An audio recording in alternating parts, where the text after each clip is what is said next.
आप देख रहे हैं एसडीएम न्यूज़। मैं हूं रियाद अंसारी। इस वक्त मैं महाराष्ट्र के ऐतिहासिक शहर औरंगाबाद से बात कर रहा हूं और आज का जो मेरा विषय है वो फिर एक बार राम मंदिर को लेकर है कि हम अखबारात के ज़रिए देख रहे हैं, मीडिया के ज़रिए देख रहे हैं कि तमाम मीडिया में, तमाम प्रिंट मीडिया में लगभग राम मंदिर की ही समाचार छपे हैं, प्रमुखता के साथ में बस को हाईलाइट किया गया है।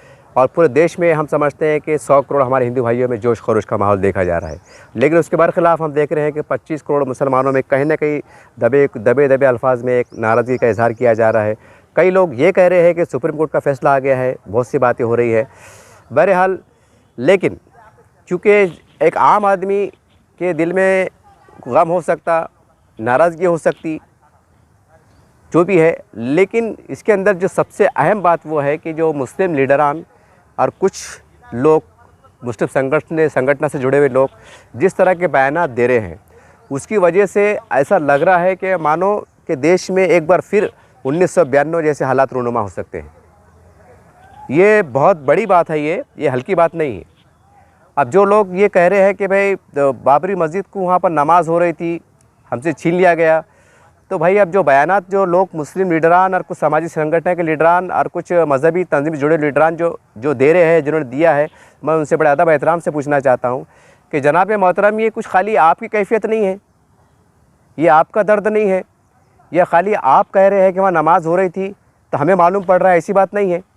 बल्कि वो मामला इतना गर्मा गया, उसके अंदर मतलब पिछले गुज़िश्ता 100 सालों में, 70-80 सालों में जिस तरह से उसकी हाई कोर्ट में प्रकरण चले, सुप्रीम कोर्ट में चले, कई छोटे बड़े दंगे हुए, फिसाद हुए, 1992 के बाद क्या हुआ, सारी बात है, पूरी दुनिया ने देखा। यहाँ तक कि पूरे भारत के बल्कि पूरी दुनिया में उसका मैसेज चला गया कि भाई वो मस्जिद का मामला था, क्या था, नमाज होती थी नहीं थी, बनाया था, किसने बनाया था, क्यों बनाया था, वो सारी बातें मंजर आम पे आई है। तो बोलने मतलब ये है कि भाई अब कुछ लीडरान के बोलने से मुसलमान जागेंगे, ऐसी बात नहीं है। और ये मामला ऐसा नहीं है कि चलो भाई कोर्ट में प्रकरण चल रहा है, चलो हमको कोर्ट से मतलब इंसाफ मिल जाएगा, मस्जिद एक सही सलामत खड़ी है, ऐसी बात भी नहीं है। अब वहाँ पर लगभग 80-85% तक के राम मंदिर काम पूरा होते आया। शायद 2-4 महीने में या साल भर में पूरा पाए तक वो काम पहुँच जाएगा, यानी कि राम मंदिर बन गया। और राम मंदिर की जो हैसियत है पूरे 100 करोड़ हमारे देश के हिंदू भाई है वो, या जो हिंदू आज़म पे आस्था रखते हैं वो, और पूरी दुनिया में जहाँ फैले हुए लोग हैं जो कारोबार के हिसाब से या जिन्होंने दूसरे मुल्क में जाके बसे हैं, मतलब पूरी दुनिया में जहाँ भी हमारे हिंदू भाई रहता है, तो गोया उनके लिए वो एक ऐसा मरकज़ बन गया है जैसा मुसलमानों के लिए मक्का मदीना सऊदी अरब में। ये कड़वा सच है। अब सवाल घूम फिर के वही आएगा, फिर आप बोलेंगे यार वो मसला वो नहीं है, वहाँ पहले मस्जिद थी, फिर वो मंदिर बना, फिर वो शहीद हुई, फिर ये हुआ, उसके अंदर फिर आस्था पे फैसला दिया गया, वो ये ऐसा हुआ, ये आप रोना रो रहे हैं, ये आप शिकायत दर्ज करा रहे हैं, सारी बात है, लेकिन आपकी बात सारा आंखों पर। लेकिन सच्चाई ये है कि आप बोल के क्या फ़ायदा, क्या आपके बोलने से कि राम मंदिर वहाँ से हटा दिया जाएगा? क्या देश के जो हमारे जो 100 करोड़ हमारे हिंदू भाई है, क्या वो आपकी बात को मान लेंगे? बल्कि आप जिस अंदाज से बात कर रहे हैं, जिस लबो लहजे में बात कर रहे हैं, उससे कहीं ना कहीं हमारे देश के जो 100 करोड़ हमारे हिंदू भाई हैं, उनको गलत मैसेज जा रहा है, उनको गलत मैसेज जा रहा है कि मुसलमान हमारे ख़िलाफ़ है, मुसलमान अल्लाह के ख़िलाफ़ है। हालांकि इसके ऊपर बयान देने वाले चंद मुसलमान लीडर हैं, 25 करोड़ मुसलमान नहीं है। ये ठीक बात है कि भाई चल मुसलमान लीडर भी कहीं ना कहीं मुसलमानों की नुमाइंदगी करते हैं, तर्जुमानी करते हैं, बात सही है, लेकिन सवाल ये है कि ऐसी बात बोल के भी क्या फ़ायदा कि जिससे कुछ होने वाला नहीं है। ये बहुत कड़ू सच है। देखिए, ये ऐसा कड़ू सच है कि इसको आप नकार ही नहीं सकते। चलिए 2 मिनट के वास्ते पूरे 25 करोड़ मुसलमान उठ के खड़े हो गए। एक एग्जांपल दे रहा मैं आपको, 25 करोड़ मुसलमान, यानी एक भी मुसलमान बाकी नहीं रहा, और उन्हें बोला कि गलत हो रहा, तो फिर 25 करोड़ के बोलने से क्या वो वापस फैसला आ जा रहा है क्या कि मंदिर हटा देने वाले? क्या कुछ भी नहीं। यानी कि कहने का मतलब ये है कि जो बयानात आ रहे हैं वो सिर्फ सियासत हो रही है, सिर्फ राजनीति हो रही है, सिर्फ राजनीति, क्योंकि 2024 के इलेक्शन आने वाला है। अब मुस्लिम लीडरान जो है अलग अलग संगठनों से जुड़े हुए जो भी है, अब वो चाह रहे हैं कि इस मुद्दे को बना के हम मुस्लिम वोट बैंक को अपने करीब कर ले, ये आपकी पॉलिसी है। और जो फ़िरक़ा परस्त ताकत है वो ये चाहते हैं कि राम मंदिर के आड़ में हम जो तो हिंदू जो वोट है हमारे देश का बड़ा तबका है, उसके वोट को हम हासिल कर लें। बस ये वोटों की राजनीति है, ये सारी बात है। लेकिन सवाल ये है कि मुसलमान लीडर जिस तरीके से बयानात दे रहे हैं उसके बहुत गंभीर असरत पड़ सकते हैं, बड़े ख़तरनाक। क्योंकि आप जिस अंदाज से लबो लहजे में बात कर रहे हैं, जो उससे जो है तो जो शरपसंद जो अनासिर हैं, वो कहीं ना कहीं उनको बल मिल रहा है, उनको ताकत मिल रहा है, उनको लग रहा है यार ये चिल्ला रहे हैं, इनको दर्द हो रहा है, चलो अपन और बोलो और बोलो। तो उसमें होगा क्या, होगा कुछ भी नहीं, होगा कुछ भी नहीं। अभी हालांकि कुछ हुआ नहीं है, तो खौफ का माहौल, एक खौफ का माहौल बना दिया कि 22 जनवरी है, बाहर मत निकलो, घर में रहो, ऐसा करो, सफ़र मत करो। हालांकि कुछ भी नहीं हुआ, ना दंगा हुआ, ना फिसाद हुआ, ना कुछ हुआ। तो बोलने का मतलब ये, मैं तमाम मेरे जो अदब एहतराम से जो मुस्लिम लीडरान हैं उनसे गुजारिश है कि देखो साहब, आप 100 बार भी उल्टा लटक गए या कुछ भी हुआ तो कुछ होने वाला नहीं। हाँ, मैं आपको एक बात बड़ी ज़िम्मेदारी से कहता हूँ कि अल्हम्दुलिल्लाह 25 करोड़ मुसलमानों ने अपनी ज़िम्मेदारी को निभाया है, मुस्लिम तंजीमों ने अपने रूल को निभाया है। हर जमात के, छोटी बड़ी जमात के जो मुस्लिम तंजीम है, जमात है, जिसके सरबराह है, छोटा है, बड़ा है, कार्यकर्ता, उन्हें भी अपना फ़र्ज़ को निभाया है। कैसा निभाया है कि जब जब धरने हुए लोकशाही माध्यम से, आप धरने में शरीक रहे, आंदोलन में शरीक रहे, तहसील पर, ग्राम पंचायत स्तर पर, ज़िला जाति स्तर पर, बड़े शहरों के सतह पर आपने निवेदन दिया है। जब ये अभियान चल रहा था, जब मस्जिद शहीद नहीं हुई थी, तो आपने धरने, जुलूस, मोर्चे सब निकाले, आपने कोशिश की। उसके बाद छोटे मोटे दंगे हुए, कई नुकसानात हुए, आपने नुकसान को बर्दाश्त किया। कुछ लोगों की जानें गई, आपने जानों को नजराने में पेश किया गया, सारी बात हुई। आपने कोशिश नहीं की ऐसी बात नहीं है, आपने कोशिश की है। जो कुछ नहीं कर सकता था, बोलते ना इस्लाम के 3 दर्जे हैं, अगर ताकत है तो ताकत से रोको, अगर ज़िबान से बुरा ज़िबान से अगर रोक सकते बोल के, तो ज़िबान से बोलकर बुराई को रोको, ये हुक्म दिया गया है। अगर आप इतने बेबस है कि आप कुछ नहीं कर सकते तो दिल से बुरा मानो। तो जो मुसलमान कुछ नहीं कर सकता था, तो उसने दिल से उसको बुरा माना और अल्लाह की बारगाह में दुआ की कि अल्लाह, अब तू ही हमारा कारसाज है, तू ही हमारा मालिक है, तू ही हालात को जानने वाला है, सही क्या है झूठ क्या है तू देखने वाला है, हम तो बेबस है। तो कहने का मतलब क्या है, जो लीडरान आज बयानबाजी कर रहे हैं, और कल 22 जनवरी है और आपके बयान को तोड़ मरोड़ के पेश किया जाता है, ये भी सच्चाई है। तो ये सोचना चाहिए कि आपके बयानात से कल 22 जनवरी को हमारे हिंदू भाइयों की, उनकी सोच पर, उनकी खुशियों में खलल आ सकता है। आप क्यों बयानात दे रहे भाई? मैंने कहा ना कि आपके बयान देने से होने वाला क्या है, कुछ भी नहीं होने वाला है, कुछ भी नहीं होने वाला है। बल्कि जो हिंदू राष्ट्र की जो कोशिश चल रही है ना, कई सालों से चल रही है, लेकिन नाकाम साबित हो रहे। तो क्यों साबित हो रहे? इसलिए नाकाम साबित हो रहे हो कि कहने के आज सेकुलरिज्म जिंदा है, सेकुलरिज्म को मानने वाले हमारे बिरादरान वतन ज़िंदा है, कई समाज के लोग ज़िंदा है, कई तरह की लीडरशिप ज़िंदा है। ये वजह रही कि ये देश 75 साल के बाद भी हिंदू राष्ट्र तब्दील नहीं हुआ। हालांकि कोशिश हो रही है, बयानात आते हैं, सारी बात आते हैं, खैर बोलने का अधिकार है, लोकशाही माध्यम से लोग बोलते हैं, वो सारी बात है। लेकिन जिस तरह से बयानात आ रहे हैं ना, तो मेरे को ज़ाती तौर से ऐसा लगता है कि 2024 के अंदर ये हिंदू राष्ट्र डिक्लेयर हो जाएगा, 100% हो जाएगा। क्योंकि जिस तरह से मुसलमान लीडर बयानात जारी कर रहे हैं, जिस तरह से मुसलमान लीडर बयान दे रहे हैं, उसकी वजह से तमाम जो हिंदू भाई हैं उनके वो बिल्कुल वो एकजुट हो रहे हैं। एक आम हिंदू, एक सेकुलर हिंदू, एक सेकुलर हिंदू को भी अगर जाके बोलेंगे कि भैया आपका राम मंदिर के बारे में क्या कहना है, तो कहेगा, वो खुशी का इजहार करेगा। मतलब एक वो हिंदू जो जो कहने के चाहता है कि बढ़ चढ़ के जो राजनीति में हिस्सा लेता है, जो भी उसकी सोच है, एक वो हिंदू और एक वो हिंदू जो सेकुलर माइंड का है, एकदम सेकुलर माइंड का है। तो वो हिंदू को भी जाके पूछेंगे आप, वो बोलेंगे कि नहीं हमारा राम मंदिर बन गया, हम खुश हैं। तो कहने का मतलब ये 100 करोड़ जब लोग जब खुश है, तो भाई आप कुछ नहीं कर सकते ना। मैंने कहा ना कि भाई आपने कोशिश करे, धरने निकाले, मोर्चे निकाले, हाई कोर्ट में गए, सुप्रीम कोर्ट में गए, जानों का मालों का कुर्बानी नजराना दिए, हाथ बांध के नहीं बैठे थे ना, गुचुप नहीं बैठे थे ना। वो अल्लाह रब्बुल आलमीन देख रहा है दिल की कैफियत को। लेकिन अगर आपके ऐसे बोलने के तरीक़े से, अगर अल्लाह ना करे अगर देश में दंगे भड़क जाए, कुछ हो जाए, तो क्या होगा? अब जो भाषण दे रहे हैं, जो बयानात जारी कर रहे हैं, उनका कुछ जाने वाला नहीं।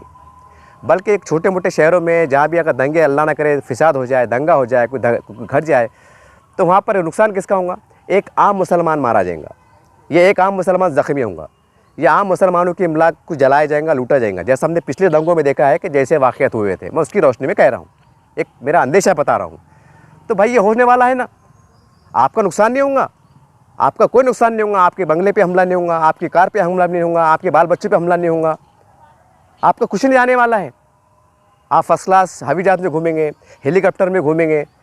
बल्कि ये भी हो सकता है कि आज अगर आपके पीछे 4 पुलिस वाले हैं, तो 100 पुलिस वाले गन के साथ घूमेंगे, ताकि आप पे हमला ना हो, आपकी सुरक्षा बढ़ा दी जाएंगी, Z+ में आ जाएंगे आप।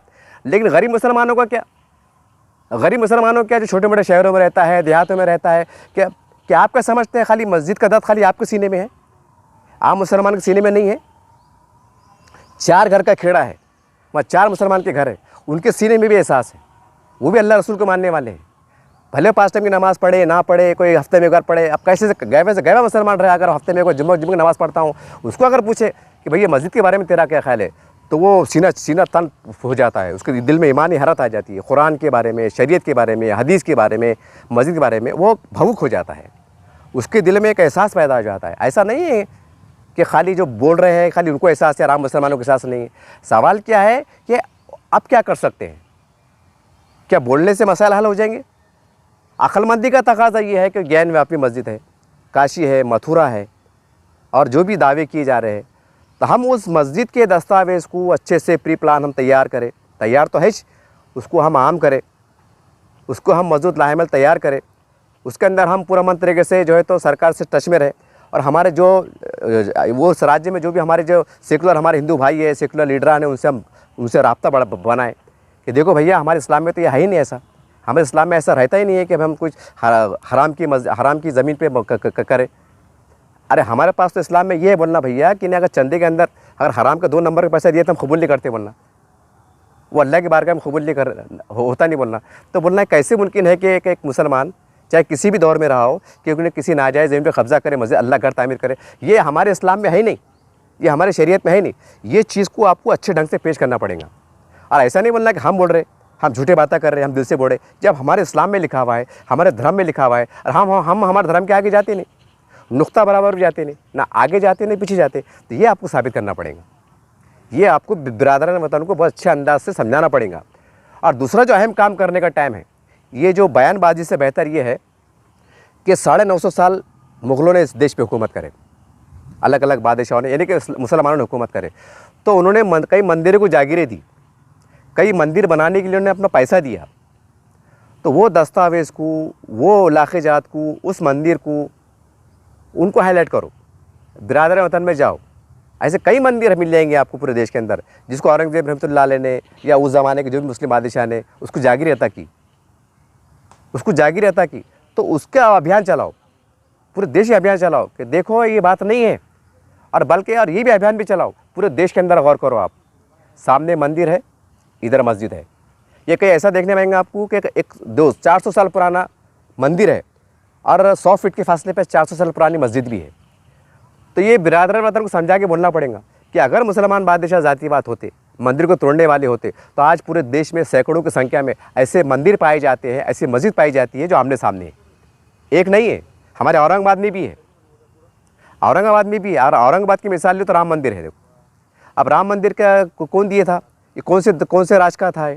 होना तो ये चाहिए कि जब रामनवमी आए तो मैं औरंगाबाद के मुसलमानों से गुजारिश करता हूँ, मुझे अच्छा दिमाग में बात याद आ गई कि आप आइंदा का साल रामनवमी आए ना, तो 10 बाय 20 का बड़ा एक बैनर लगाओ आप, और उसके अंदर राम मंदिर का फ़ोटो रखो जो वहाँ का ओरिजिनल फ़ोटो है, और उसके बाद जो है तो ये कितने साल पुराना है और कितने साल में कितने बादशाह मुसलमान गुजरे और कौन से बादशाह के ने जागीर दिया था, उसको नुमाया तौर से टिप करो, हाईलाइट करो, ताकि जो श्रद्धालु आते हैं राम मंदिर के अंदर, किराड़पुरे के अंदर हज़ारों की संख्या में आते हैं, तो वो बोर्ड पढ़ के उनको एहसास हो कि नहीं यार तो मुस्लिम राजाओं के दौर का है। तो कहना कि उस ज़रिए से भी हम जो हिंदुओं भाइयों के दिल में जो गलतफहमी पाई जाती है, या कुछ लोग भड़काने की कोशिश करते हैं, गलतफहमी फैलाने की कोशिश करते हैं, तो हम इस तरह से उनको जवाब दे सकते हैं कि जहाँ भी ऐतिहासिक मंदिर है तो वहाँ बैनर लगा के अपनी तरफ से कि देखो हमारे मुसलमान बादशाह ने फ़ला साल में फ़ला बादशाह का नाम ये था, उन्होंने जागीर अता किया, ज़मीन अता की। तो हम वो दस्तावेज़ को मंजराम पे लाए, उसके ऊपर हम अभियान चलाए, उसके ऊपर हम जो है तो देश के साधु संत होते हैं, हम अक्सर देखते हैं कि उलमा इकराम और साधु संत की एक मीटिंग होती है। और क्या मीटिंग होती है भाई? गंगा जमुना तहज़ीब को बचाने के लिए, धार्मिक एकता को बनाए जीवित रखने के लिए हम मीटिंग लेते हैं। और मीटिंग में क्या होता है, साधु संत बोलते हैं कि हमारे हिंदू धर्म में भी ये शांति का संदेश देता है, और मुसलमान बोलता है हमारा मज़हब भी अमन का, शांति का पैगाम देता है। और हर मज़हब जो है तो अमन शांति का पैगाम देता है। ऐसे ही 2-4 बातें हो जाती है, चाय पानी हो जाती है और अपने घरों को चल जाते हैं। ये सच्चाई है, इसके ऊपर कुछ भी नहीं होता, अब सवाल ये है कि भाई जो बड़े साधु संत हैं, हमारे आदरणीय एहतराम के काबिल हमारे जो साधु संत हैं, वो तो आम ज़्यादा पब्लिक में जाते नहीं ना, और जाते तो कोई बहुत बड़े कार्यक्रम में जाते, तो वहाँ हम क्या बोलते कि देखो भाई ये ऐसा है, तो हम साधु संतों को जब सम्मिलन हो तो मेरी आपसे गुजारिश है कि एक डिस्कवरी फिल्म बताते ना, डॉक्यूमेंट्री फिल्म, जैसा कि 100 साधु आए हुए हैं, 100 उलमा इकराम आए हुए हैं, 100 पादरी आए हुए हैं, तो वहाँ पर कोई ऐसा निवेदन करो, वैसा आप खर्चा करते। इतने बड़े बड़े जो तो वो लेते, आप हॉल लेते, वहाँ खाने का पीने का मेहमान नवाजी के इंतजाम रहते। तो एक घंटे की फिल्म बताओ कि हिंदुस्तान में देखो 400 साल पुराना जिस बादशाह पे आरोप लगता है कि जालिम था, औरंगजेब रहमतुल्लाह अलैह, या और भी जो जिगर बादशाह है, तो वो बादशाहों ने मध्य प्रदेश में, यूपी में, महाराष्ट्र में, केरल में कैसी कैसी जागीरें दी। ये हमारे जो नए जो हिंदू है ना, क्योंकि 100 साल पुराना, अब आज की जो साधु है जिसकी उम्र 60-70 साल है, अब 100 साल पहले हुआ था, उनको क्या मालूम। अच्छा मालूम भी है तो तोड़ मरोड़ के पेश करी हुई कुछ तालीमात उन तक पहुँची, सबके पास तो ओरिजिनल तालीमात नहीं पहुँची। अब जिनके पास तोड़ मरोड़ की तालीमात पहुँची तो जाहिर सी बात है वो उनको ये मालूम रहेगा कि औरंगजेब रहमतुल्लाह अलैह ने मंदिर को तोड़ा था, ऐसा था वैसा था। अब जाहिर सी बात है अगर उनको इस तरह की तालीमात आई होंगी, इस तरह की किताबें पढ़े होंगे, तो जाहिर सी बात है उनकी मानसिकता वही चल रही होंगी। लेकिन सच अलग रहता। तो भाई ये आपको बताना पड़ेगा, ये आपको बताना पड़ेगा। बल्कि जब अभियान चलाते मतलब स्कूलों में, कॉलेजों में, जब सब धर्म के समाज के लोग मिलते हैं, तो हमको बताना पड़ेगा कि यहाँ पर 950 साल मुसलमानों की हुकूमत रही, मुसलमानों ने बादशाह ने हुकूमत करे, तो इन्होंने मंदिरों का एहतराम किया, मंदिरों का आदर सम्मान किया, साधु संतों का एहतराम किया, उनको मठों को, उनके मंदिरों को जागीरें दी, ज़मीनें दी। ये इसका सबूत है। तो ये काम करने की ज़रूरत है। मतलब जो नई नस्ल है ना, जो नई नस्ल है 30 साल की, 20 साल की, अब उनके दिमाग में क्या बिठाया जा रहा कि भाई मंदिर तोड़े थे, मुसलमान बादशाहों जालिम थे, ऐसा थे वैसा थे। तो नई नस्ल की गलती कुछ भी नहीं ना, नई नस्ल की 5% गलती नहीं है। अब उनको जैसा जो माहौल में ढाला जा रहा, बताया जा रहा, बेचारे सुन रहे, बराबर है। तो वो नई नस्ल को हम कैसा माइंड वॉश कर सकते, तो ये इसके ऊपर हम कैसा काम कर सकते। पूरा मन हमारे हिंदू भाई है जो सेकुलरिज्म को मानने वाले हैं, और बड़ी संख्या है, ये मुट्ठी भर लोग हैं खाली जो हिंदू मुस्लिम कर रहे, वरना देश के जो हमारे बड़ी अक्सरियत हम कह सकते हैं, मैं यकीन के साथ कह सकता हूँ, हमारी बड़ी अक्सरियत हमारे हिंदू भाई, सभी धर्म समाज के लोग और मुसलमान समेत सब इस देश की अखंडता एकता पे विश्वास रख करते हैं और भाईचारे पे विश्वास करते हैं और सब मिलजुल कर रहना चाहते हैं। ये कड़वा सच है। लेकिन सवाल ये है कि मुट्ठी भर लोग ये काम कर रहे हैं, तो उनको हम जवाब कैसा दें, ये सबसे बड़ा सवाल है। तो मेरी आपसे गुजारिश है, तमाम मुस्लिम लीडरों से गुजारिश है कि मोहतरम जो भी बयान जारी कर रहे हैं, तो ये काम करने की ज़रूरत है, ये काम करने की ज़रूरत है कि मुस्लिम बादशाहों ने कौन से राज्य में क्या दिए थे, और उसके अंदर हमारे साधु संत है, हमारे सेकुलर हिंदू लीडरान है, नौजवान पीढ़ी है, अलग अलग पार्टियों के लोग हैं। एक खुला मंच रखो, उसमें हर पार्टी का हिंदू नेता, छोटा बड़ा कार्यकर्ता, उसके अंदर जो तो इतिहास के साथ उनको बोला जाए, उनको डिस्कवरी फिल्म बताया जाए, उस सब सरकारी दस्तावेज़ को आम किया जाए, उनको बताया जाए जो तस्दीकशुदा है, ये सारी बातें। तो इसके ऊपर आपको बहुत मेहनत करना पड़ेगी। ये तो मैंने आपको 10 मिनट बोलते रहा, मेरा बोलने से मेरे को क्या बोलने में आसान जा रहा, लेकिन जब आप काम शुरू करेंगे ना तो सालों साल लग जाने वाले काम है। क्योंकि 100 साल पहले इतना जहर घोला गया, 100 साल पहले कुछ मुट्ठीभर ताकतों ने इतना जहर घोल दिया कि वो जहर को मिटाने के वास्ते, वो गलतफहमी को दूर करने के वास्ते हमें और 100 साल काम करने की ज़रूरत है। इतना हमको मेहनत करने की ज़रूरत है। तो खाली एक बाबरी मस्जिद को लेके बढ़ जाना, उसके ऊपर वाव चला करना कि नहीं मस्जिद मेरी थी, मस्जिद हमारी थी, हमारा ये था। अरे किसको नहीं मालूम हमारी थी भाई, हिंदुस्तान में रहने वाला हर मुसलमान को मालूम था कि मस्जिद हमारी थी, वो सारी बात है। लेकिन जब सुप्रीम कोर्ट का फैसला आ गया, सारी बात हो गई, तो मुसलमानों ने बोले कि नहीं सुप्रीम कोर्ट, हमने सुप्रीम कोर्ट का आदर किया, सम्मान किया। अब सवाल ये मैं बड़ा अब जो उचक रहे या देश के मुसलमानों को बोल रहे कि नहीं आप बोल रहे, यानी कल उद्घाटन है और आप आज बयान दे रहे। तो जब पाया खोदे जा रहा था, पिल्लर खोदे जा रहे थे, तो सीना ठोक के वहाँ खड़े हो जाना था, फिर बताना था हम मर्द मुजाहिद हैं, इस्लाम को मानने वाले और पक्का मुसलमान हूँ, और गोली खा के आ जाना था, ना तो गोली खा के मर जाना था। हम भी बोलते थे हमारा मुसलमान लीडर है यार। अरे कई को भाई, अरे कई को हमारे लाशों पे तुम राजनीति कर रहे, हमारी लाशों पे कई कर रहे, तुम्हारा कुछ जा रहा नहीं। मैं फिर कह रहा हूँ कि बड़े जो नेता बोल भाषण करते ना, उनके ऊपर ना उनके बंगलों पे हमले होते, ना कार पे होते, ना उनकी फैमिली पे होते, हमले होते हम जैसे गरीबों पे हो जाते। और कैसे हो जाते, हम भी भोलेपन में मार्केट में काम को जाए हुए रहते, तरकारी लाइन जाए रहते, अचानक भगदड़ हो जाती, फतरबाजी हो जाती, फायरिंग हो जाती, जख्मी हो जाते। ये सच्चाई है। आपका कुछ जाता नहीं ना, आपको तो सुरक्षा मिल जाती। तो हमारा क्या, तो खुदारा देखो कुर्बानी सबने दे दी है। ये मत बोलो आप कि आप बोल के आप बहुत बड़ा अलग से फ़र्ज अदा कर रहे, ये गलत है, आप दिल से निकाल दो। तुम्हारे से कहीं ज़्यादा उस बहन ने जो तो कुर्बानी दी जिसका शोहर इंतकाल हुआ, उस बहन जो बेवा हुई, जो माँ बेवा हुई, जो बेटी बेवा हुई, जो उसमें मारे गए थे उस ज़माने में, फिसाद जो भी हुए थे, उसकी सबसे बड़ी कुर्बानी है। आपकी कुछ भी कुर्बानी नहीं है। कुछ भी कुर्बानी नहीं है। अब आप बोलेंगे कि हम तो आवाज़ उठाते, और आवाज़ ऐसी आवाज़ उठाने का कहाँ, ऐसी आवाज़ उठा के मतलब भी क्या रहा है कि जिसपे 1% भी काम ना हो और देश में आग लगे। ऐसी आवाज़ उठा के क्या मतलब आ रहा, ऐसी आवाज़ उठा के क्या मतलब आ रहा। ये मैं दर्द में बोल रहा हूँ ना, मुझे किसी जाति दुश्मनी नहीं है, बल्कि मैं वो दर्द से बोल रहा हूँ कि जहाँ मेरी बहन बेवा होने वाली है, जहाँ मेरे गरीब के घर जलने वाले हैं, जो बच्चे यतीम होने वाले हैं, मैं उनकी सूरत, उनका तस्वुर जहन में आ रहा है, मैं उस जज्बे से बात कर रहा हूँ। आपका कुछ जाने वाला नहीं है। आप माशाल्लाह इल्ला माशाल्लाह करोड़पति अरबपति, आपको क्या देखने का, आपको क्या मालूम गरीबी कैसी रहती, आपको क्या मालूम जब कर्फ्यू लगता तो 2 दिन का भूखा प्यास कैसा रहता, आपको क्या मालूम कि जब गोली लगते कोई शहीद होता तो उसकी बीवी भी क्या गुजरती, उसके बच्चों पे क्या गुजरती, आपको क्या मालूम, आपको मालूम नहीं, मालूम नहीं ना आपको एहसास नहीं है। करके आप बोल रहे कि नहीं वो मस्जिद, अरे कई को बोल रहे भाई, क्यों बोल रहे, अरे अगर दम है ना तो फिर अकेले जाओ ना, अकेले जाओ, जाओ दुनिया को बताओ, जाओ ना। ठीक है भाई, दूसरे समझो, दूसरे मुसलमान दिन में नौज़बिल्ला माज़अल्लाह हमको दर्द नहीं है, तुमको दर्द है ना, तो वहाँ जाओ ना, काहे को बोल रहे। एक तरफ बोलते हैं जमहूरियत जिंदा है, एक तरफ बोलते हैं लोकशाही जिंदा है। और जब लोकशाही में 100 करोड़ मिलकर लोग फैसला कर रहे हैं कि भाई हमारा मंदिर है, तो आप क्या करते तुम। अब कल को 24 के इलेक्शन में 100 करोड़ मिलकर फैसला करिए कि नहीं हमको हिंदू राष्ट्र तब्दील जो हिंदू राष्ट्र में वो करना है, तब्दील करना है, बनाना है, आप क्या करते तुम, इस्तीफा दे देंगे। कैसा बोलेंगे, नहीं नहीं नहीं नहीं नहीं, अभी हिंदू राज बन गया, हम घर में बढ़ आते, मुसल्ला लेके बढ़ आते, ना हम आमदार इलेक्शन लड़ेंगे, ना खासदार लड़ेंगे, ना नगर परिषद लड़ेंगे, हम पार्टी भी छोड़ देंगे, ऐसा बोलते क्या। अरे कई को भाई, अरे जो हो गया अल्लाह सजा देने वाला है। हर मुसलमान ने कुर्बानी दिया, याद रखो, बाबरी मस्जिद के वास्ते हर मुसलमान कुर्बानी दिया, आखिरी में सुबह उनका फैसला आया, सबने उसका एहतराम किया। आप बोल के कोई मतलब नहीं आ रहा, 100 बार भी अगर जब पैदा होंगे तो नहीं होंगे, वो अल्लाह रब्बुल आलमीन चाहेंगे तो होऊंगा, जब भी होऊंगा, आप कुछ नहीं कर सकते।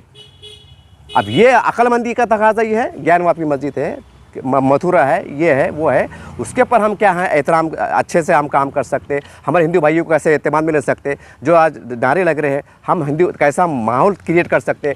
मुसलमान बादशाहों ने मंदिरों को जो जागीरें दी, मठों को जागीर दी, उसको हम कैसा दस्तावेज को मंजर आम पे ला सकते, हमारे बिरादर वतन में पहुंचा सकते, सेकुलर लीडरशिप को बता सकते। उस पर मेहनत करने की ज़रूरत है मोहतरम, उस पर मेहनत करने की ज़रूरत है। मैं तमाम लोगों को बोल रहा हूँ जिस तरह की राजनीति कर रहे हैं, इस पर मेहनत करो, इस पर मेहनत करो। जैसा वो लोगों ने मेहनत करे ना कि नहीं बाबर ने तोड़ा था, बाबर ने तोड़ा था, बाबर ने तोड़ा था, तो ये एक बोलने में नहीं होगा था, ये 50 साल से बड़े थे, तोड़ा था तोड़ा था तोड़ा था तोड़ा था, ये हालत है।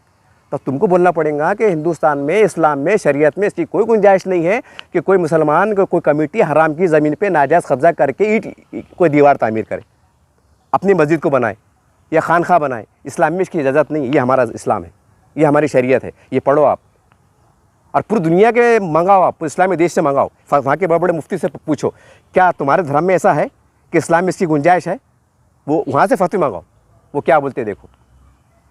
अरे एक तरफ सऊदी मतलब यूएई के अंदर, अरब कंट्री के अंदर, वहाँ के जो अरब लोग मंदिर बनाने को जो है तो जगह दे रहे, देखोगे ना आपने, वहाँ पर उन्होंने कानून में फ्रेम में उनके हिसाब से, क्योंकि वहाँ बड़ी अक्सरियत हमारे हिंदू भाई रहती है, तो उनके आस्था को देखते हुए वहाँ पर उन्होंने मंदिर बनाने के अंदर, वो फोटो आज भी यूट्यूब पे जाओ आप और ये सर्च करो UAE हिंदू मंदिर, तो सर्च में आ जाता, पूरे अरब लोग खड़े हुए, अरबी लिबास में खड़े हुए, वो साधु संत हमारे वो कर रहे, और इतना प्यारा मंदिर करोड़ों रुपए को लगा के जैसे लगा बनाया जा रहा। अरे वहाँ पर वो मंदिर बना के दे रहे, सारी बात कर रहे, तो सोचो ना आप, सोचो ना आप, जबकि सोचो आप ठंडे में सोचो। मेरे बोलने का मतलब इन शॉर्ट आखिरी में इतना ही है कि बाबरी मस्जिद का दर्द हर मुसलमान को था, है, रहेगा।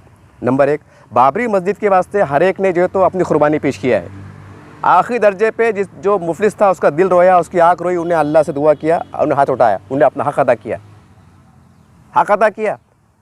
तो बराए मेहरबानी, बराए मेहरबानी, बराए मेहरबानी बाबरी मस्जिद के ऊपर, हाँ आप बोलते हैं ना कहाँ पर नस्लों को बताएंगे, तो 6 दिसंबर आता ना भाई, 6 दिसंबर आता, 2-4 दिन पहले आप अलग अलग कल्चर हॉल में, प्रोग्राम में, मस्जिदों में अच्छे अंदाज से, जो भी है लोकशाही अंदाज से, पुरअमन अंदाज से उसके ऊपर बात करते कि भाई कैसा हुआ था, क्या हुआ था, तो हो गया। अब ज़रूरी है क्या ज़िद के अंदर जो है तो 22 जनवरी को कांड करना, 22 जनवरी को बयानबाजी करना, और अल्लाह ना करे, अल्लाह ना करे अगर कोई बड़े शहरों में आग लग गई, आग लगी तो क्या होगा, आग लग गई तो क्या होगा, फिर आप हिंदू, फिर वो 2024 इलेक्शन रहेगा, फिर वो जैसा गोधरा कांड हुआ था गुजरात के अंदर, फिर नया स्वरूप होगा, फिर सब इधर उधर हो जाएगा, किसका क्या जाने वाला है, किसका क्या जाने वाला है। तो कहने मैं इतना ही कहूँगा कि देखो ये दर्द सबको है, मैं भी एक पत्रकार हूँ, समाज सेवक हूँ, मैं भी मुसलमान की औलाद हूँ, मेरा बाप भी मुसलमान था, मेरा दादा भी मुसलमान था, साथी पीढ़ी कौन थी मेरे को नहीं मालूम, मेरे को भी दर्द है। ऐसा नहीं है कि मेरे को मैं नकली मुसलमान है क्या, कि मेरे को दर्द नहीं है।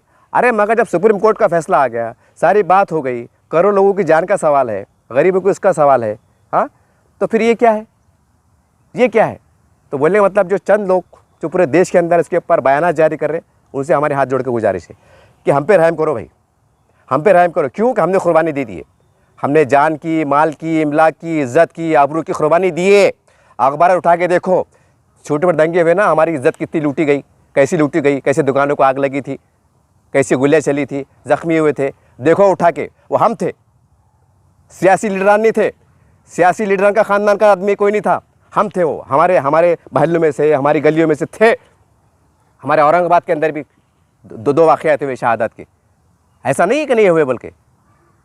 तो बोलने का मतलब ये है कि हमारे 100 करोड़ हिंदू भाइयों की का जो माहौल कल चलने वाला है 22 तारीख को, पूरे मुसलमान सब्र तहम्मुल से काम ले और ये मामला को खालिसन अल्लाह रसूल पे छोड़ दे। अल्लाह बड़ा कारसाज है, उसकी हिकमत काम करेंगी, उसकी ताकत काम करेंगे। वो रब्बुल आलमीन है, वो रब्बुल आलमीन है, वो रब्बुल आलमीन है। अब आने वाले जो समय के अंदर जो मथुरा है, काशी है, ये दिगर मसाजिद है, इसको हम कैसा तहफ़्फ़ुज़ कर सकते हैं। और उसके अंदर भी जो है ना, तो गलत बयान जारी मत करो। अरे मोदी तो हाथ लगा के बता, पैर लगा के बता, सर लगा के बता, ये गलत बात है, गलत बात है। अगर हम कोर्ट में गए, कोर्ट की भाषा इस्तेमाल करो, कोर्ट में जाओ, दस्तावेज़ पेश करो, पुरअमन तरीके से पेश करो। और दूसरी तरफ बिरादरान वतन को हम एक ये दिमाग लड़ाओ कि हम कैसा कामयाब हो सकते, कि भाई इस्लाम में इसकी इजाज़त नहीं है, इस्लाम में इसकी इजाज़त नहीं है कि हम गैर मतलब कोई तनाज़े वाली ज़मीन पे या हराम की ज़मीन पे या कब्ज़ा की ज़मीन पे हम इबादत के बनाएं।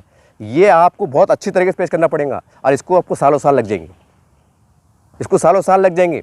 और साधु सम्मेलन के अंदर जो मुसलमान बादशाहों ने जागीरें दी, तो उसके ऊपर आपको स्पेशल जो है तो साधु को, संतों को, तमाम सेकुलर एक ऐसा मंच तैयार करो कि जिसके अंदर तमाम पार्टी के लोग आसानी से आ जाए। कोई ये ना कहे कि फ़ला पार्टी का मंच है, मैं नहीं आता। एक ऐसा मंच तैयार करो कि जिसके अंदर साधु, संत, ईसाई, पादरी और नई नस्ल जो है हमारे हिंदू भाई की नई नस्लें, उनको भी लाओ, ताकि हमको इस मुल्क को बचाना है, हमें इस मुल्क की इत्तेहाद को, भाईचारे को बरकरार रखना है। अब जो हादसे हो रहे हैं तो उसको हमको कैसे अच्छे अंदाज से, लोकशाही अंदाज से, पुरअमन तरीके से हम अच्छे अंदाज से इंसाफ पा सकते हैं, उसके लिए हमें काविशी करना है। और जज्बाती भाषण, जज्बाती इश्यूज़ से हमको परहेज़ करना है, हिकमत के साथ करना है, न तो कुछ होगा नहीं, सिर्फ गरीबी को नुकसान होगा, सिर्फ गरीबों को नुकसान होगा, याद रखिए आप। और इसका अंजाम, इसका रिजल्ट 2024 में देखने को मिलेगा। क्योंकि आज उनके दिलों में बहुत नफरत आ गई, आज गाय हत्या को लेकर नफरत आ गई।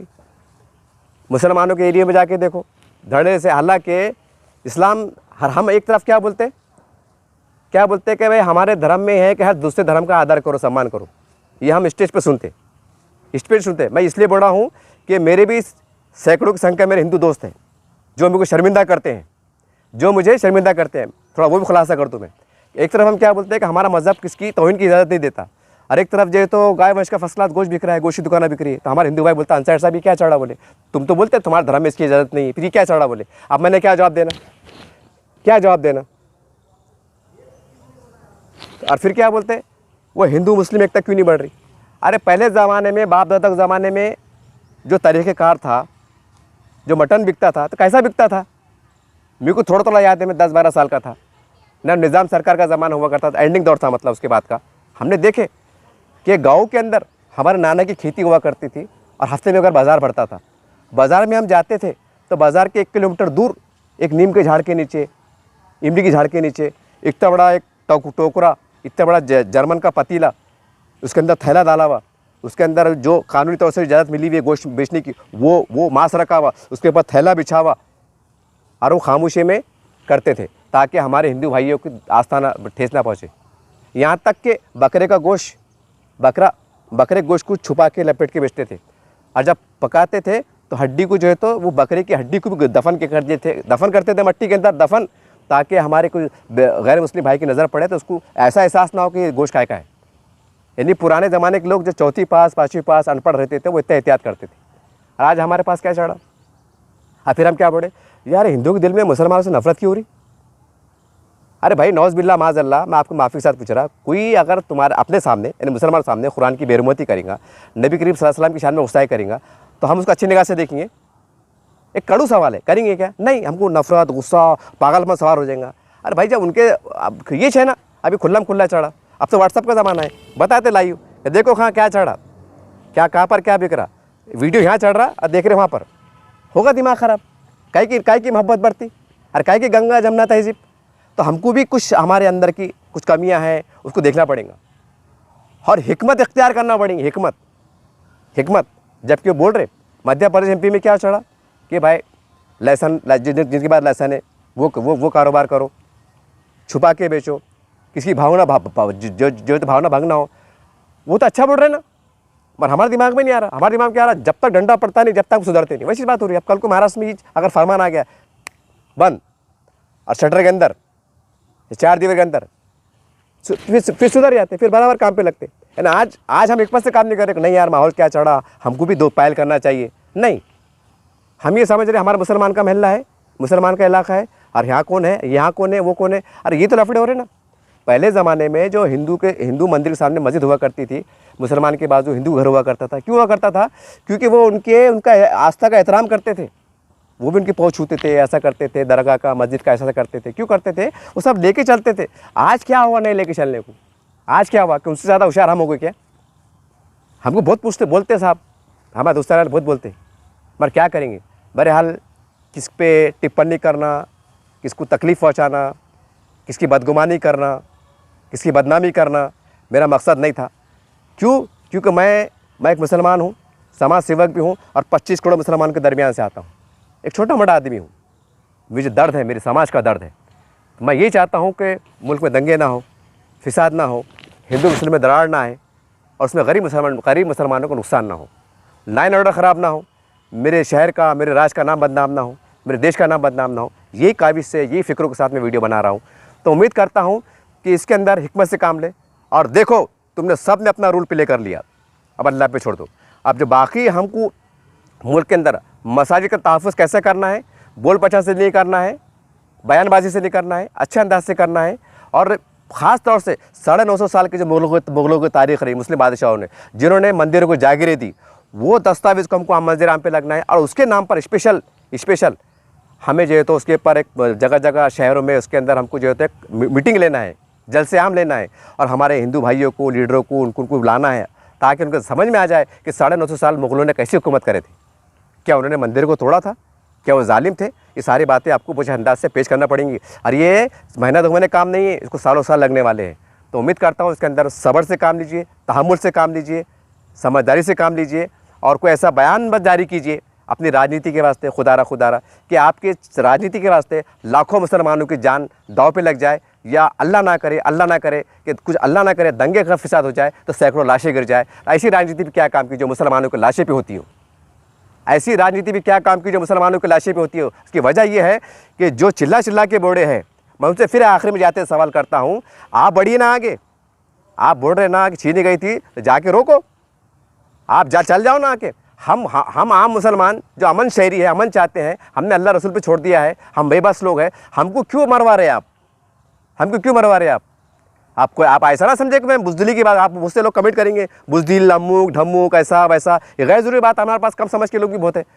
तो जो बहादुरी से बात कर रहे हैं ना, तो आप चल जाओ, आपके साथ क्या होने वाला है कानून कायदे से आपको समझ में आ जाएगा, दिन में तारे नज़र आ जाएंगे।